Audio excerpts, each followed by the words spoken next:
Hi hello viewers, ಇಲ್ಲಿದೆ ನಿಮಗಾಗಿ ಒಂದು ಕಾಲಿವುಡ್ ಸುದ್ದಿ.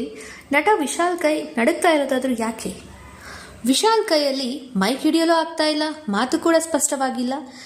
ನಟ ಎದ್ದು ನಿಲ್ಲೋಕ್ಕೂ ಕಷ್ಟಪಡ್ತಾ ಇದ್ದಾರೆ. ಇದನ್ನೆಲ್ಲ ನೋಡಿದ ಅಭಿಮಾನಿಗಳು ವಿಶಾಲ್ಗೆ ಏನೋ ಆಗಿದೆ ಎಂದು ಆತಂಕಗೊಳಗಾಗ್ತಿದ್ದಾರೆ.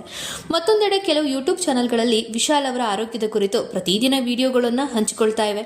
ಈ ಕ್ರಮದಲ್ಲಿ ಹಿರಿಯ ನಟಿ ಖುಷ್ಬು ಸಂದರ್ಶನವೊಂದರಲ್ಲಿ ವಿಶಾಲ್ ಆರೋಗ್ಯದ ಬಗ್ಗೆ ಸ್ಪಷ್ಟ ನೀಡಿದ್ದಾರೆ. ತೀವ್ರ ಜ್ವರದಿಂದ ಬಳಲುತ್ತಿದ್ದಾರಾ ವಿಶಾಲ್? ಸಂದರ್ಶನವೊಂದರಲ್ಲಿ ಮಾತನಾಡಿದ ಖುಷ್ಬು, ನಟ ವಿಶಾಲ್ ಅವರಿಗೆ ದೆಹಲಿಯಲ್ಲಿದ್ದಾಗಲೇ ಜ್ವರ ಬಂದಿತ್ತು. ಇದೀಗ ಸುಮಾರು 11 ವರ್ಷಗಳ ನಂತರ ಮದಗಜರಾಜು ಸಿನಿಮಾ ರಿಲೀಸ್ ಆಗಲಿದ್ದು, ಅನಾರೋಗ್ಯ ಲೆಕ್ಕಿಸದೆ ಸಿನಿಮಾ ಸಂಭ್ರಮಕ್ಕೆ ಬಂದಿದ್ರು.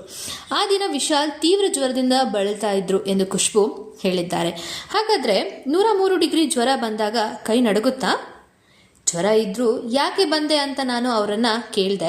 11 ವರ್ಷಗಳ ನಂತರ ನನ್ನ ಈ ಚಿತ್ರ ಪ್ರೇಕ್ಷಕರ ಮುಂದೆ ಬರ್ತಾ ಇದೆ. ನಾನು ಇಲ್ಲ ಅಂದ್ರೆ ಏನ್ ಚೆನ್ನಾಗಿರುತ್ತೆ, ಅದಕ್ಕಾಗಿ ಬರಬೇಕು ಅಂದುಕೊಂಡೆ. ಸಮಾರಂಭದ ದಿನ ವಿಶಾಲ್ಗೆ 103 ಡಿಗ್ರಿ ಜ್ವರ ಬಂದಿತ್ತು. ಅದಕ್ಕಾಗಿ ಅವರ ಕೈ ನಡುಗ್ತಾ ಇತ್ತು. ಕಾರ್ಯಕ್ರಮದ ನಂತರ ವಿಶಾಲ್ ಅವರನ್ನ ಆಸ್ಪತ್ರೆಗೆ ಕರೆದುಕೊಂಡು ಹೋದ್ವು.